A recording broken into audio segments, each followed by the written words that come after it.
evaluator number 5 is David. Please put your hands together for David.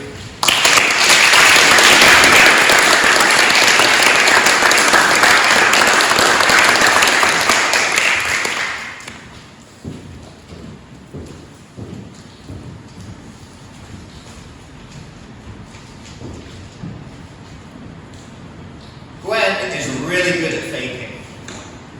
I'm sure that's a skill that's useful outside of Toastmasters as well. The first thing I noticed about Gwen was her voice projection. We're in a big, echoey theatre here today, and we've already seen there were some audio issues earlier on. I was sitting in the back seat, and I could hear Gwen nice and clear. The next thing that I liked about Gwen's speech was her utilization of the rule of 3. 3 is the smallest number that we recognize as a pattern. So when we hear 1, 2, 3, we get a little release of dopamine in the brain. Ding, ding, ding! And we pay more attention to that part of the speech. Gwen utilized this well with the fraud, phony, fake, and the hear, accept, celebrate for the feedback. What I loved most about Gwen's speech, though, was her gestures. Gwen was a bit critical of her gestures, and I don't know about you, but I think she can be kinder to herself, can't she? She had a lovely variety of gestures. There was the tiny amount, there was the 3, and then there was the spiral as well, which I thought was a superb flourish to that part of the speech, adding some dynamic energy to what she was doing.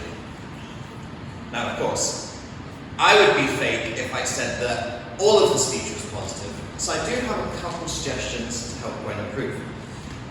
The first opportunity that I think she had was to create some contrast between when she was feeling fake and when she was feeling genuine. For example, when she's feeling fake, she can come to this side of the stage, have that really closed posture and body language, and then we could empathize with her challenge and struggle of when we feel like we're being fake. And then when she's feeling more genuine and authentic, she can come to this side of the stage, be more open, be more authentic, and we can get inspired by that example. So we can have that emotional anchoring using stage and body language. The second aspect that I want to look at is her ending. I felt there was a couple of false endings in her speech, talking about pathways, talking about being a test speaker here today. What I'd like Gwen to do instead is use that opportunity to relate her speech to us as the audience with some questions. For example, where do you feel like you're being fake in life? Or how can you put yourself out there more? So we can start thinking about how we can take on what we've learned from her today. And I also think there's an opportunity for a punchier final line as well. In her famous TED talk on imposter syndrome, Amy Cuddy finishes with, "Don't fake it till you make it, fake it until you become it." Now Gwen is welcome to use that line as well. I also think she's creative enough to come up with her own punchy ending.